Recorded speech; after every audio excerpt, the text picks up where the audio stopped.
Hello friends and welcome to my channel. Today we're going to be talking about all of the books that I read in January, all the books that I read in February, and all the books that I hope to read in March. There are actually quite a few books that I have read in the last 2 months that I have not officially posted about, so I figured we could just kind of take a minute, do a little wrap up here, and then we can talk about everything that I will be reading in Ramadan, which I was really sad to see Romantiathon go, but like Ramadan was actually the very first readathon that I ever participated in, and I am so glad that we're back. But we will get to those books momentarily. However, let's talk about the books that I've read so far this year. Now, I thought long and fairly hard about the very first book that I was going to read this year, and I just knew that it could be none other than our Lord and Savior, Vows and Ruins by Helen Scher. Now, I had read Blood and Steel and Slaying the Shadow Prince prior, and I think I read Slaying the Shadow Prince during Ramadan last year, so it would have been last March, and then I think August is when I finally picked up Blood and Steel. It took me a minute to finally get to Vows and Ruins because I knew it was just gonna have to be a whole moment, and I also knew that I would really want to binge the rest of the series. I did that, so I ended up reading all 3 books. This is the very first series that I actually finished this year, and I was not only absolutely jazzed to finally get to the series, but also so glad that I chose to start off the year with a bang. I felt like we started progress strong and we were able to set the tone for 2025. Has the tone been maintained? Maybe. However, I read Vows and Ruins, gave it a 4-star. My baby Fate and Furies got a 5-star, and then I gave Shadows and Storms like a 4-star. The overall stakes in this series wasn't necessarily as high as one might think, and also the spy scenes kind of got a little repetitive towards the ending of this book. However, the overall series I loved. After I read Vows and Ruins, I actually ended up breaking up the series by reading Indigo Ridge, which Indigo Ridge is a series, well, a book I guess technically, that I have been looking forward to reading for a very long time. And as is the theme with me, I look forward to reading things very long time and I just never read them, so I finally got to kick off this series. Now, I did listen to the audiobooks for these. There's something about a romance audiobook, okay? You can really just like sit back, close your brain, and just vibe. And that was exactly what I needed, especially in the midst of a fantasy series. So I feel like I should do that more often. So to kick off this year, I read Vows and Ruins, and then I read Indigo Ridge, and then I read Fate and Furies, and then I read Juniper Hill. I feel like I keep scrambling the names of the series. This and Zodiac Academy, which we'll talk about in a second.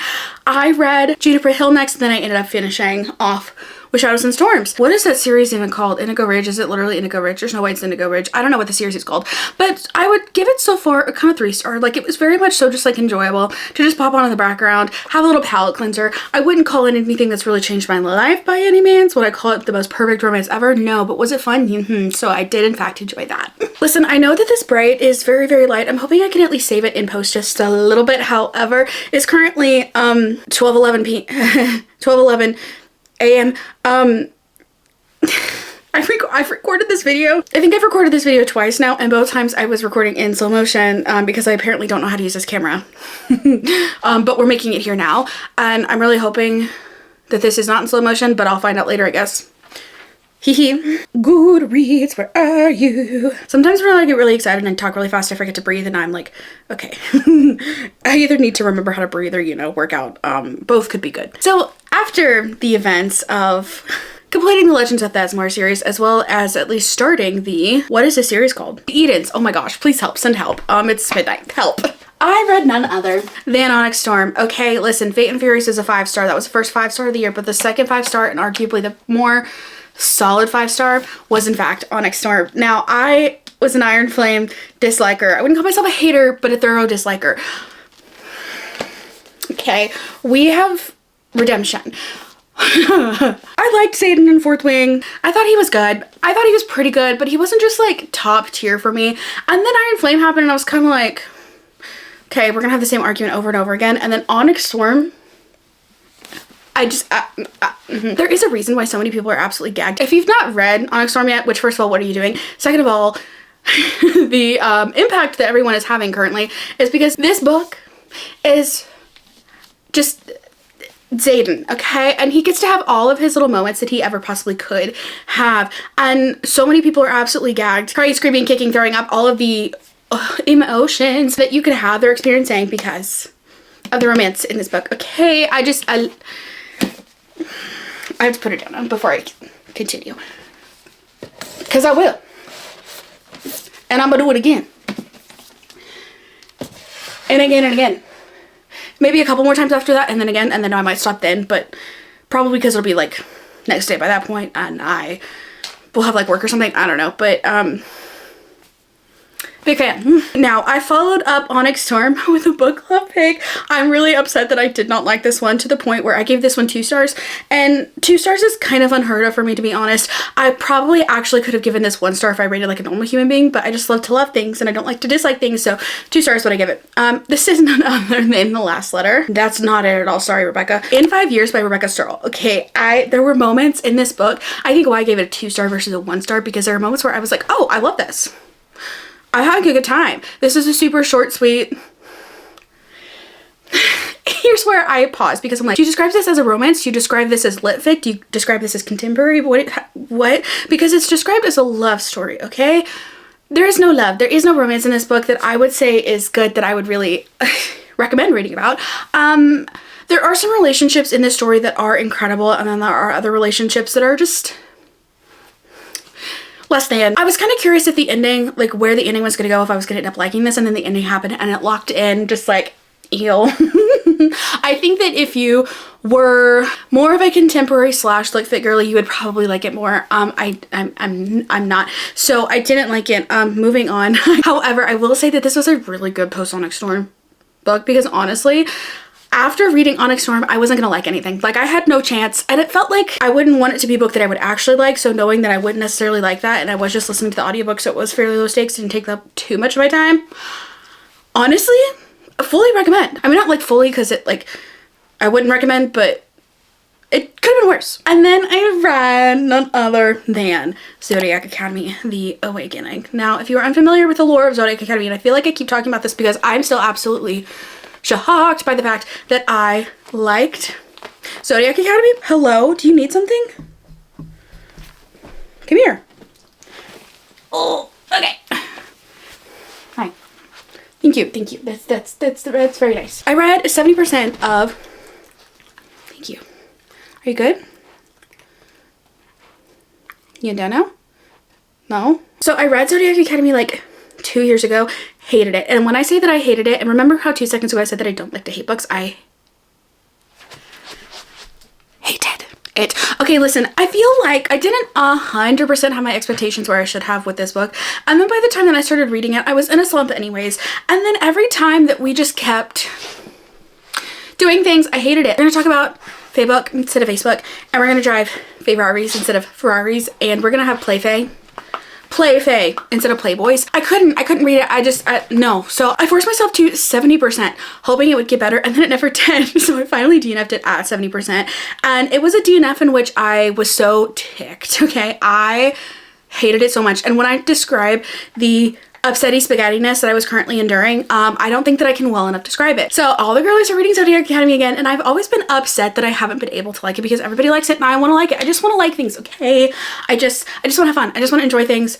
I don't want to dislike things, and I just want to like the things everybody else likes too, because I just want to like things with other people. Like, I just want to like things. So when I was scrolling through my Libby catalog of everything that was currently available, and sure enough, not only was the regular audiobook for The Awakening available, the graphic audio for The Awakening was available. Now, I have been previously a graphic audiobook hater. I listened to the ACOTAR audiobooks, The Winnowing. I would not recommend, unless it was like a super aggressive reread. I've seen people who have done like 3rd and 4th rereads of ACOTAR using the graphic audio, and they've loved it.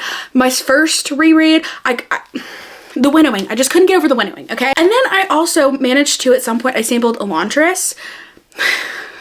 No. And then I also sampled Red Rising at one point.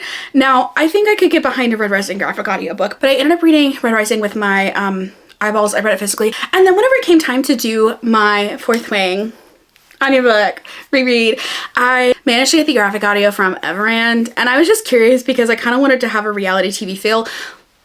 Loved it, okay? I loved it, and I went from being a graphic audiobook hater, okay, to fangirl number 1.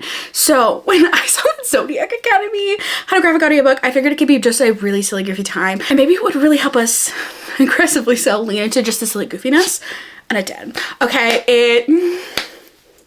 it did. Okay, I had the absolute best time listening to the Awakening's graphic audiobook. The majority of The Awakening takes place with a whole bunch of characters that all, I wouldn't say they're necessarily described as individuals very intensely. Like, this is more just like a vibes kind of book as opposed to a development kind of book, I would say. However, getting to listen to the graphic audio, having different narrators, made things seem so much more different. It's set obviously at Zodiac Academy. It gives kind of like boarding school / college vibes where they're all in dorms essentially, and there are all these little moments where people are just like listening to all of their little music in their bedrooms and getting to hear the music in the background and all of the little sound effects when they're doing magic, and whenever people are, you know, getting bullied and stuff, it makes it feel a lot more like they're getting bullied, and it's like, oh, this is actually serious, not just annoying. I loved it. Okay, so I listened to the graphic audiobook for Zodiac Academy, and the graphic audiobook specifically turned me from a hater. Okay, not only did I get turned from a hater from graphic audiobooks into #1 fan, I'm not gonna say I'm #1 Zodiac Academy fan, okay? I'm not there yet, but I am at least one of the fans. I have a really good time listening to this. I ended up giving it a 4-star, and I just loved Zodiac Academy 10 out of 10. I mean, not like realistically 10 out of 10, but like maybe sold like 7.5 out of 10. And then I read The King of Frost and Shadows and The Court of Thorns and Wings. Would I recommend these? No. Was I really curious about them? Yes, because was I getting Facebook ads for them literally every single day for like 2 months? So I finally read these. The premise of this story is that our girly pop living in, I forget where it is, and I really should look it up because I keep describing this book and I can't remember, but it's somewhere southern, okay? It's like Georgia or like Charleston or something. I don't remember. But she is living her best little life. She's just, you know, bopping around, having a good time.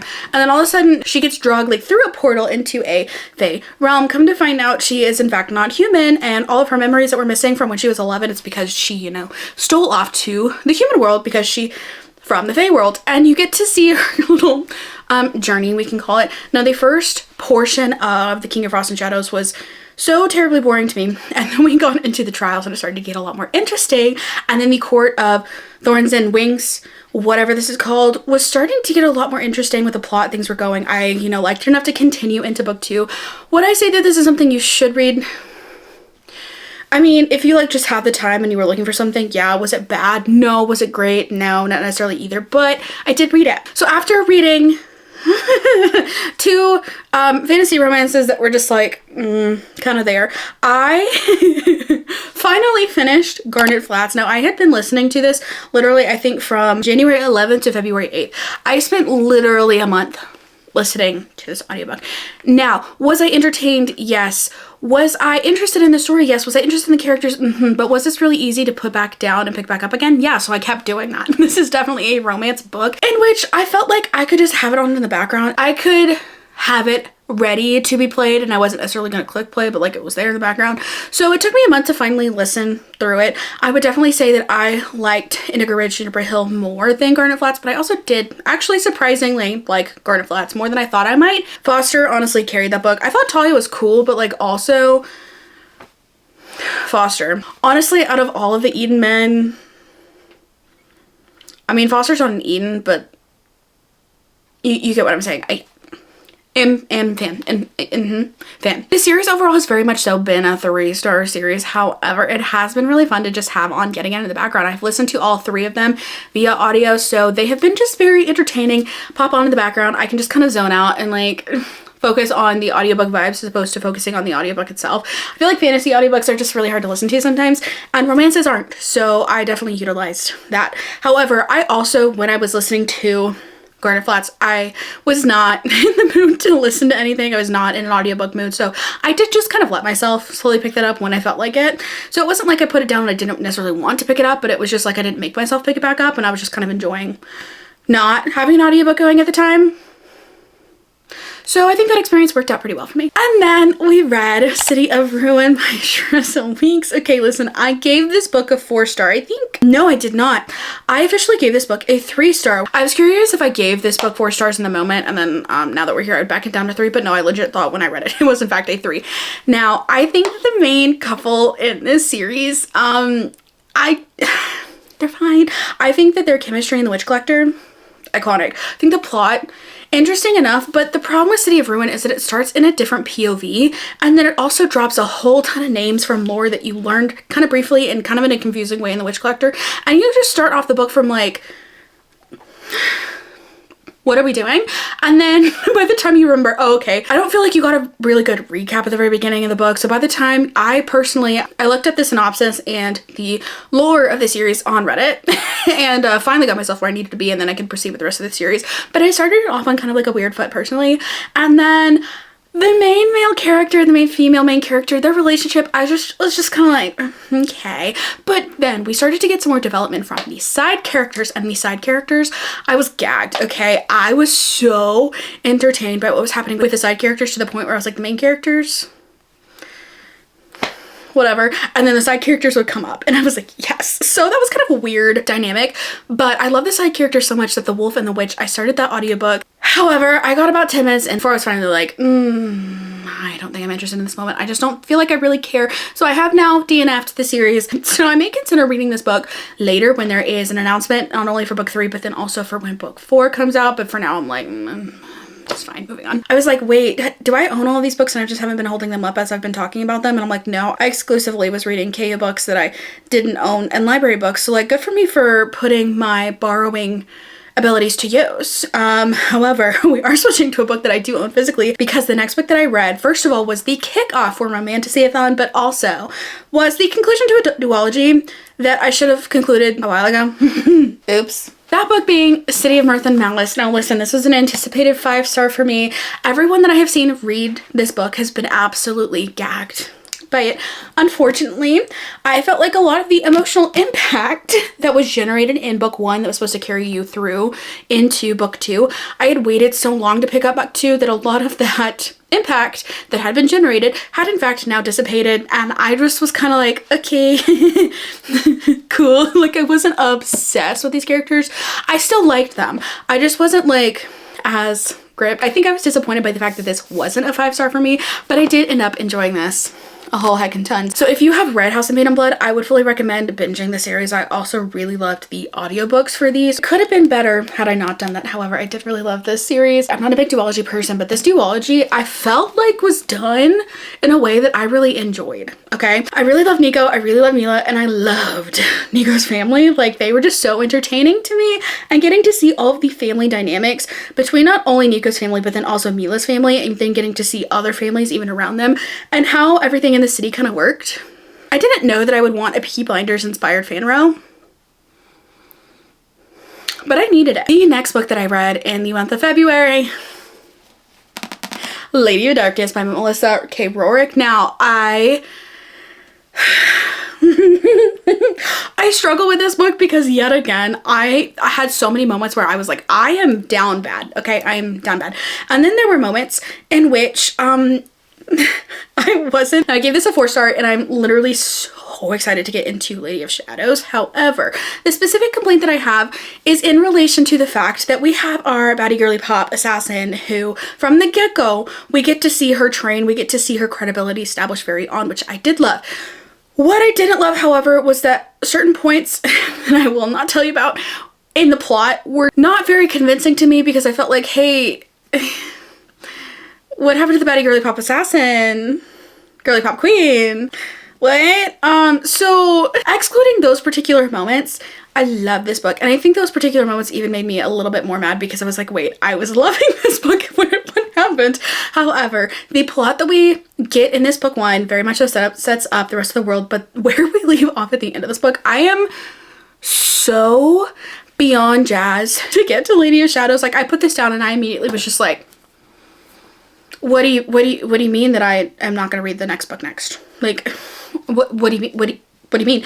So Lady of Shadows will be happening sooner rather than later. I just keep thinking about where we left off. I have been needing a longer fan row series to just like take me away.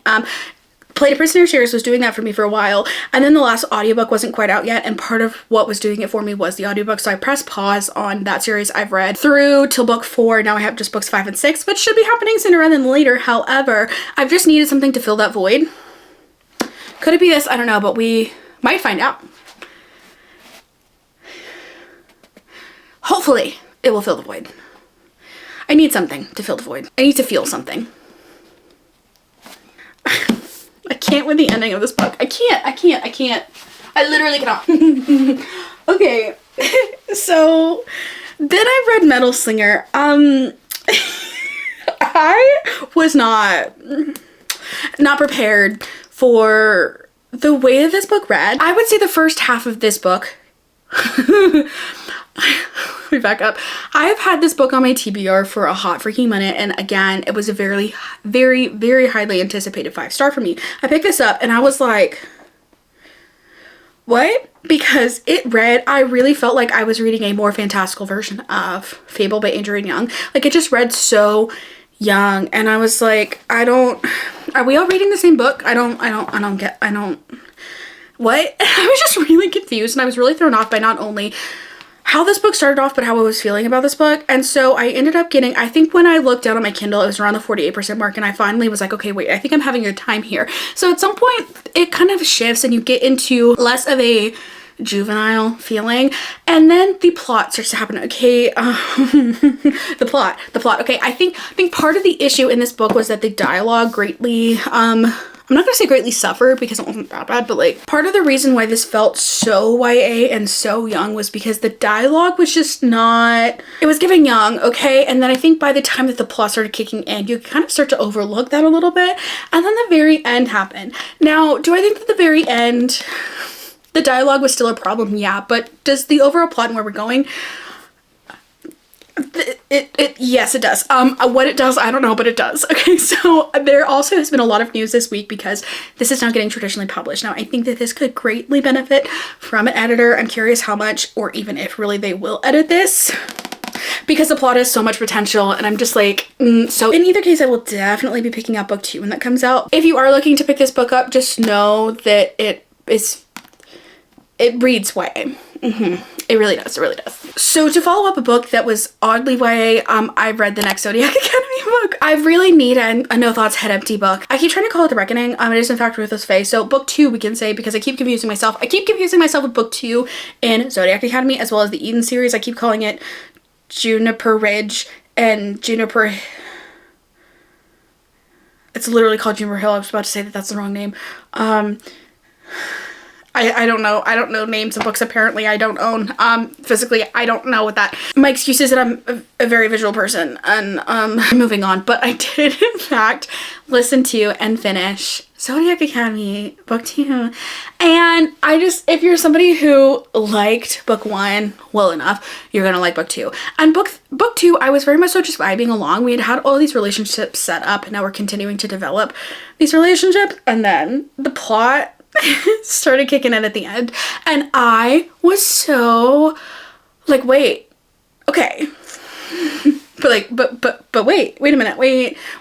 I yet again am so just caught off guard by the fact that I went from hating Zodiac Academy to being in it, that it made me almost like the book even more. Now I know that book 3, some things happen, so I'm definitely intrigued to pick up book 3. I'm ready. Now I know I literally just talked about needing a longer series to fill the void, and I need more of like a longer epic fan row, whereas Zodiac Academy is just silly goofy. And yeah, girl, I need silly goofy. My concern, however, is that once I run out of the graphic audiobooks, I'm not going to love it as much, because honestly, the graphic audiobooks, I'm gonna say it until I'm blue in the face, I love them. We shall see if I continue to like these books without the graphic audiobooks, but regardless, I'm having a good time with them. So I gave this one technically 4 stars. Have I been giving you star rankings for the last couple minutes? I don't know, but we're moving on. Anyways, so that is all the books that I read in January, as well as everything that I read in February. Now let's talk about my TBR for March. Now I sat down last night and I started just brain dumping basically everything that I really desperately wanted to read. My list got chunky, okay? So the theme for March, which honestly works because March is Realm-a-thon. Now Realm-a-thon is a month-long readathon in which you basically get to read whatever the heck you want. And then there are 2 different sets of points for each book that you read. One will be points for your team, one are points against your team, and then at the end of the month, whichever the 4 teams has the most points wins. Now I will be joining Team Stingers. Stingers is officially the coolest team.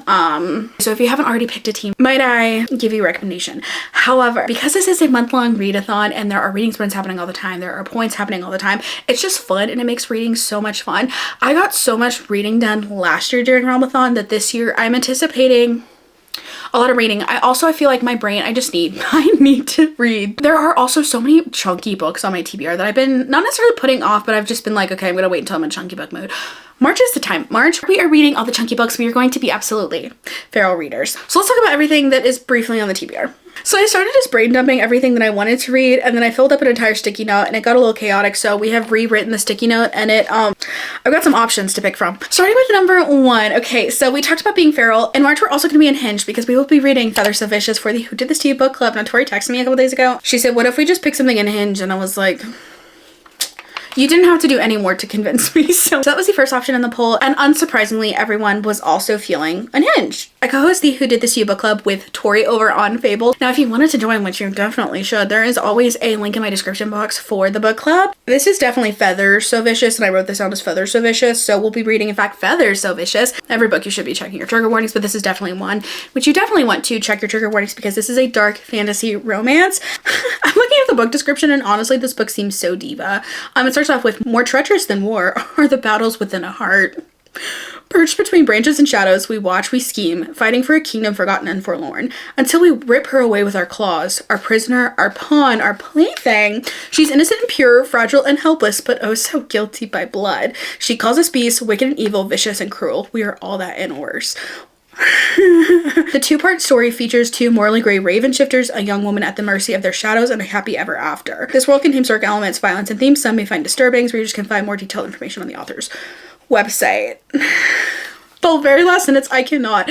What this book doesn't contain is a hero, because villains do it better, and 2 do it better than 1. I can't. Okay, it has been a hot minute since I have read a book with multiple love interest. I think it's time for me to get into my witchy era. I think it's time, regardless. It is in fact time for Feather So Vicious, and I am so excited. One of the only 2 non-romantasy books on this TBR, and they're both contemporary romance, one of them being Wild Side by Elsie Silver. This book is officially releasing, I think it's March 7th, and I cannot wait. I can't wait. Green's my favorite color. Elsie Silver's my favorite author. This book is a single dad. It was made for me, okay? I'm pretty sure, and I said this the last time whenever I saw the green book from Chestnut Springs, and the main character was literally Bailey, and I just felt like it was gonna be my book. Now that one wasn't, but I think we have some redemption for this one.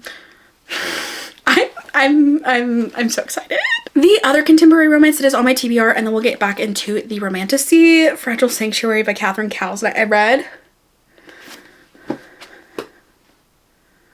I read my first Catherine Cowles book, and I definitely didn't talk about it in my monthly wrap up. So in case you're curious, the actual last book that I read in February was All the Missing Pieces by Catherine Cowles. Now, this is my first Catherine Cowles. I've been so excited and so desperate to read her books for a hot minute, and I had so much fun with this one. Now, I gave this, technically speaking, a 3-star. It's very much so an enjoyment, silly, goofy, live off love kind of book. I didn't think that the plot twist at the end was super, like, whoa, but I also had so much fun reading this book, and there were parts of this book that just got so emo that I was like, oh, like I wasn't quite ready for that. I did have fun with this book, and I am definitely glad that I read it. However, I do also own Fragile Sanctuary. I'm anticipating that this book is going to be very much so needed in March. Do I know anything about this other than Catherine Cowles and romantic suspense? No, but am I ready for both of those things? The next book that I want to read in March is a book that I've had on my TBR for a hot freaking minute, and I've not necessarily been intimidated by it, but if you know me, you know that my favorite Sarah J Maas series is Stone or Glass, but you also know that Crescent City is my girl, okay? If you ever heard me talk about Crescent City, you would have heard me say that I personally like to think of House of Earth and Blood as a standalone. It is one of my all-time favorite books, okay? Legitimately, just, I love it. I love the urban setting. I love all the character types and all the different creatures running around a city. I love all the different magics that we get. I love the murder mystery style plot. I just love literally everything about that book except for the other books that follow it. So when I hear books being compared to Crescent City, my eyeballs are already like, I pick you, okay? So I have had City of Gods and Monsters on my TBR for a hot minute. I'd have to go back and look at my Kindle history, but I think I bought it definitely over a year ago when it was like $1, even though it's literally in Kindle Unlimited. Why I bought a book when I always have Kindle Unlimited, I saw $1 and I clicked okay, and then I was like, oh yeah, that's on KU. Moving on. So I've owned this book on my Kindle for a really long time, and I just haven't picked it up yet because I've been intimidated by the chunky factor, okay? But March is the month in which we are going to read the big boys, okay? One of those big boys being, in fact, City of Gods and Monsters. Now, I have heard that book 1 is not near as good as book 2, and if you don't like book 1, sorry about you have to then go read book 2, so we will see what I think. I've also heard some people absolutely love City of Gods and Monsters 2, though. So I'm curious. I'm having my expectations as low as I possibly can get them, while also knowing that it's urban fantasy with a bunch of different kinds of creatures. So I have high hopes. Realmathon this year is based in Carrion City, so it is all about urban fantasy this year. I want to try to read as many urban fantasy books as I can, but I also have some books that I just want to read, because ultimately in Realmathon it doesn't matter what genre you read, but you do get extra points. So it's like I get points regardless of what I read. I kind of want extra points, but like I'm still gonna get points. But City of Gods and Monsters is in fact an urban fantasy, and there are a couple other books on this TBR that are questionably urban. Maybe. However, during every readathon, there always, if you've never participated in a readathon, there is always one group buddy read that everybody accidentally finds themselves into doing. Now, during Romantasy-a-thon on one of Mel's reading sprints, we all started talking about how, I think it's Lit Haven, they were doing a special edition set of a certain series, and some of us were like, yes, that's my absolute favorite series, and the other ones of us were like, I haven't read it. Sorry, just I haven't read it, I'm sorry. And that series is none other than City of Brass. Okay, I've had this series for a minute. I've had the full series in hardback for a minute, and I still haven't read it. I feel like I was hearing quite literally everything about the series for a hot minute, and then heard suddenly nothing. However, everything that I had heard when I was hearing things about it had me absolutely so convinced that this is going to be an all-time favorite series. So naturally, I think I bought these actually during a Target buy one get one half off sale, or maybe like a buy two get one free kind of thing. I don't know, but I definitely bought these on a sale, which is why I have all 3 hardbacks before I, you know, even start the series. So we're going to rectify the issue, being that I've never read any of these. Realistically, I don't think we're going to read the second or the third books, but I definitely want to at least read City of Brass. Do I any longer know what this book is about? No. But do I know that people love it? Yes. So is that why it's going on the TBR? Watch me hate it because I know nothing about it, but I like going in blind. Blind I shall be. Another book that every time I hear people talk about, like I watch this in a reading vlog or whatever it is, and then I go to read the synopsis, I get kind of confused because I feel like I still don't know. I have seen so many reading vlogs. I've read the synopsis so many times and I still don't know what it's about, but I just know that I'm gonna love it. Okay, this is A Touch of Golden Madness by Kale DeVore. I have a really hard time about hyping books up in my head and then actually reading them and them not actually meeting the hype. So I'm trying to be gentle with myself and set my expectations low. But I think I'm really gonna like this book. So will we find out in March? I hope so. It's on the TBR, so we better. However, I feel like I've heard that this book is urban. Watch this not even be urban, but we're putting it on the TBR regardless. But it starts off with fairy tales are for the naive. Okay. This supposedly gives dark fantasy romance, but also like not necessarily dark, but like still kind of dark. And I'm just confused as to how dark it is, what's happening. I know that the princess is assassin and she is set to kill the prince, who is then set to kill the king, and everyone's just trying to kill each other, and I would love to read about that. Now, we've already talked about how much I was absolutely gagged by Lady of Darkness. We have, in fact, Lady of Shadows. Now, when I finished Lady of Darkness, I immediately clicked buy now on Lady of Shadows. So while I feel like I am less certain about reading this particular book during this readathon, I want to read it so soon, to where I'm going to go ahead and put it on the TBR, and if I don't read it, I'll be unsurprised, sad, but mostly sad. I'm very curious based on the developments of this book where the series is going, and I feel like this is going to start to tell me what the series is really even about, because so many people rant and rave about the Legacy series. I have to read this first. I can't read the Legacy series and then come back to this, so hopefully we will live, love, love and continue on in the series this month. When I said that this TBR was long, I meant it. So last couple on here fairly quickly, we just have 3 more. Now, 2 series that I'm in the middle of, I should say middle of, 2 series that I have started. Number 1 being A Throne of Broken Gods by Amber V. Nicole. Now, I actually DNF'd this book. I soft DNF'd this book at, I want to say somewhere at the like 20% mark, maybe. I have no idea. I have to look it on my Kindle. But I was not in the mood for this. This book is very dark female rage, and I was just in the mood for something goofy at the time. But I am finally, desperately in the mood for this book. I also, my local book club friend Val, she keeps posting about fantasy series that change your life. One of them being this series, and I'm like, I feel like a poser. I've read the first book, but I also feel like a poser because like I haven't finished it, and you're talking about how much you love it, and I'm like, yeah, me too, and I feel like an imposter. So This is on the TBR, but the other series that she always talks about, and the series that she actually basically made me read, the Play to Prisoner series. I'm currently at Gold, and then I'll have Goldfinch, and then I'm done with the series. I have been waiting specifically to pick up Gold. First of all, I ordered it on Amazon. I got the UK edition. The UK editions go hard, but I am gonna have to return this one and get a US copy because literally all my other books are in US, and I can't do that. I'm not a heathen. I'm not a heathen. Also the US editions are floppier than the UK editions. Like, this is pretty stiff, but it's so pretty. Like, it's actually gilded. Like, what? Now, I specifically was listening to these books in audio because Anthony Palmini, I can't. He's the person who narrated Kingfisher and Quicksilver, and if you have heard really good things about Quicksilver, you may or may not have heard the same things about Play to Prisoner series, because I legitimately, if you have read the series and you've maybe not liked it, try the audiobooks, because I can't. I literally am so excited thinking about it. But I read Glow in December. The audiobook for this book didn't come out until January. And then the audiobook for Goldfinch, the final book, didn't come out until March. Well, guess what, homies?